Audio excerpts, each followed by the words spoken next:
చందమామ కథ జింక మంత్రం. పాపయ్య శెట్టి పరమలోభి. కష్టపడి లక్షలు ఆర్జించాడు. అయితే ఆశకు అంతు కనపడలేదు.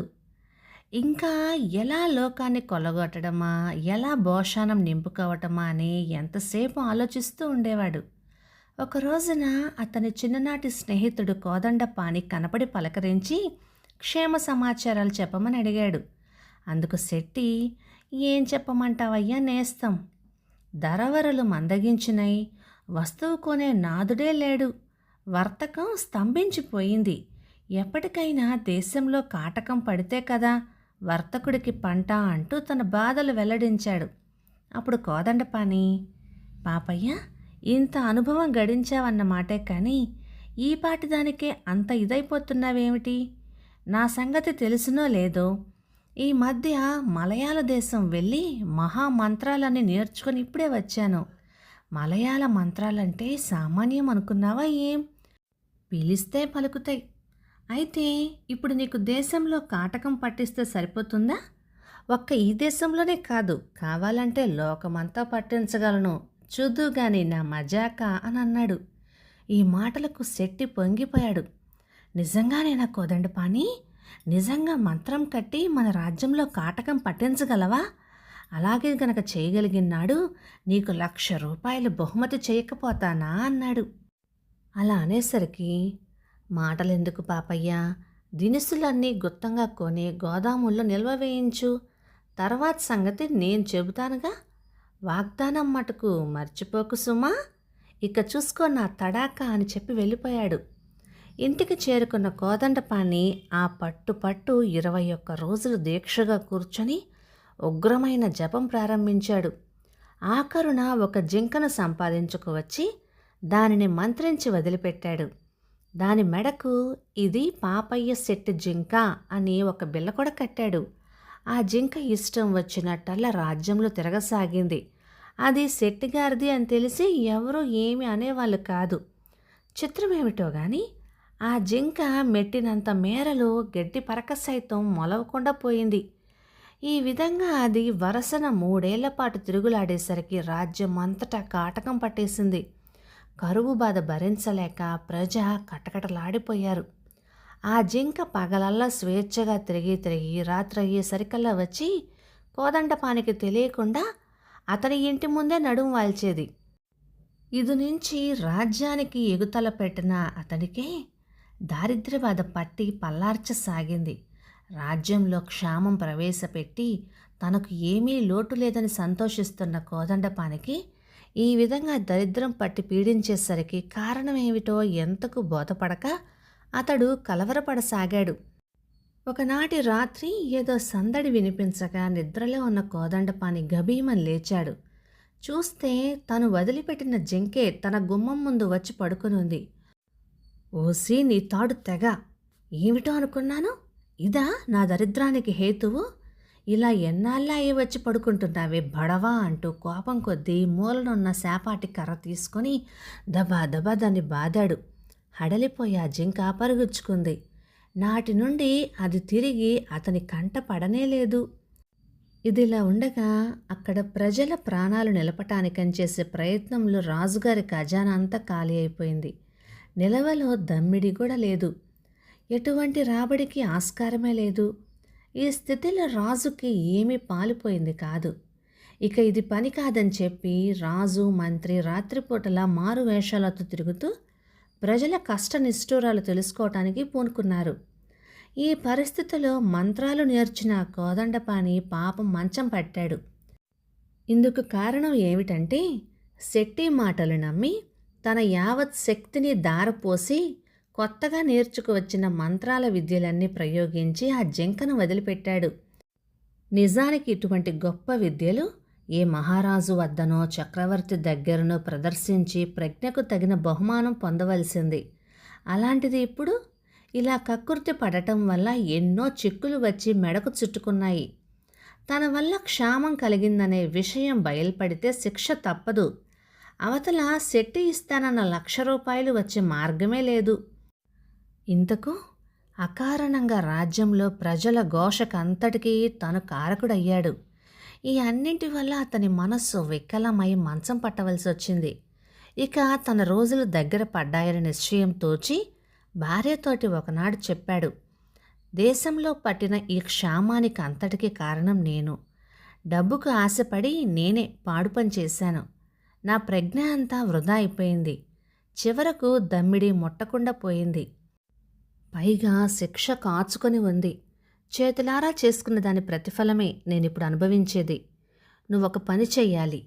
నేను మంత్రించి విడిచిన జింకను నీవెప్పుడైనా చూశావంటే దాని కొమ్ముకి ఒక రక్షరేఖ ఉంది. దాని లోపల ఒక చీటీ కనపడిద్ది. ఆ చీటీ ఒక బావిలో పడవేస్తే వెంటనే వర్షం కురిసి కాటకం నిలిచిపోతుంది. ఉసూరుమంటూ ఉన్న ప్రజలు సంతోషిస్తారు. అప్పుడు గాని నాకు మనశ్శాంతి కలగదు అని చెప్పి వలవలా ఏడ్చాడు. ఈ మాటలన్నీ శ్రద్ధగా వినదామే. ఒకరోజు రాత్రి రాజు మంత్రి నగరమంతా తిరిగి ఊరి చివరకు వచ్చేసరికి ఒక పూరి గుడిసె కనపడింది. ఆ గుడిసెలో ఎవరో తమ జీవితంలోని కష్టసుఖాలను గురించి వలపోసుకుంటున్నారు. మన రాజ్యమేలే రాజు ధర్మప్రభు ఆయనే ప్రజలందరినీ కన్న బిడ్డల కంటే ఎక్కువగా చూసుకుంటున్నాడే, మరి అకస్మాత్తుగా ఇప్పుడు ఈ కాటకం ఎందుకు పట్టినట్టు? పాపం పండితే గాని ప్రజలందరకు ఒక్కమారుగా ఇటువంటి దారుణ బాధ సంభవిస్తుందా?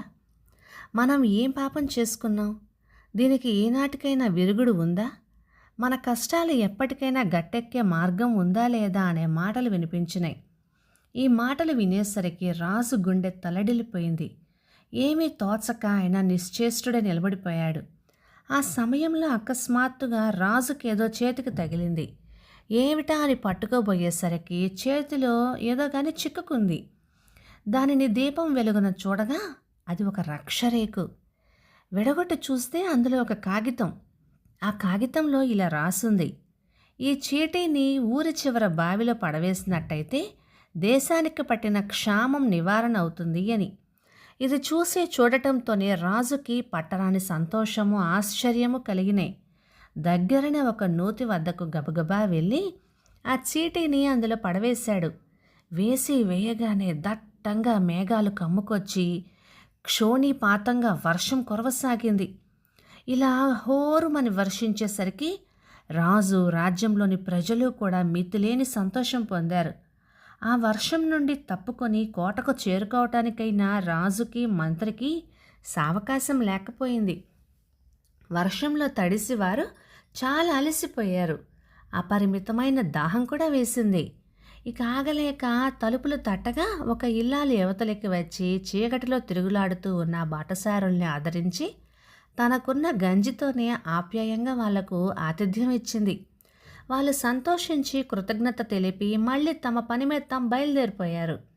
వర్షం కాస్త వెలియటంతోనే రాజు మంత్రి కోటకు చేరుకున్నారు. అంతలో గూఢచారులు వచ్చి, ప్రభు, ఊరి చివర రాత్రి 10-11 గంటలప్పుడు పాపం ఒక ఇల్లాలుని భర్త చావు కొడుతున్నాడండి. బోలెడంత డబ్బు ఖర్చు పెట్టి దేశంలో కాటకం పట్టించడం కోసమని నేను జింకను వదిలిపెట్టిస్తే నీ మానాన నువ్వు దానధర్మాలు చేస్తావా? నువ్వు వాళ్ళెవ్వళ్ళకో గంజిపోయటం చేతనే ఇలా ఇప్పుడు వర్షం కురిసింది. వర్షం కురిస్తే కాటకం పోతుంది. కాటకం పోతే మనకు లాభాలేముంటాయి అంటూ తిట్టి కొట్టి ఆమెను హింసించాడండి అని చెప్పారు వాళ్ళు. ఈ మాటలు వినగానే రాజు మంత్రి ఆశ్చర్యపోయారు. భటులు చెప్పిన ఆ భర్త ఎవడో వాడిని పిలుచుకొని రమ్మని ఆజ్ఞాపించారు. వాళ్ళు తీసుకొచ్చారు. చూడగా అతడే పాపయ్య శెట్టి.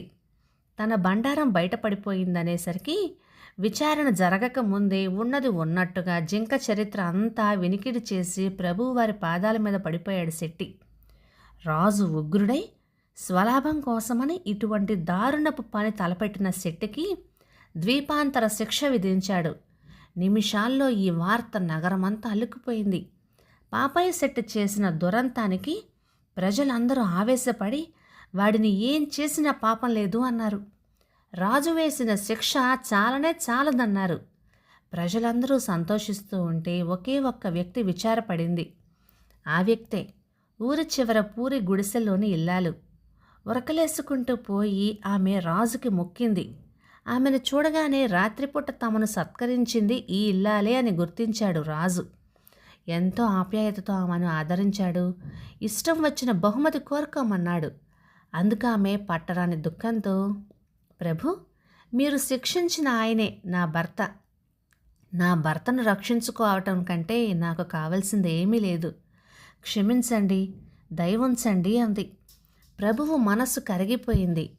ఆమెకు గల పతిభక్తికి, పరోపకార దీక్షతకు సంతోషించి రాజు ఆమెను భర్తతో సహా ఇంటికి పంపించి వేశాడు. అటు తర్వాత ప్రమాదకరమైనటువంటి ఇటువంటి మంత్రాలు నేర్చిన కోదండపాణిని ఉన్నవాడిని ఉన్నట్టుగా పట్టుకొని తెమ్మని ఆజ్ఞాపించాడు రాజు. గబగబా వెళ్ళారు భటులు.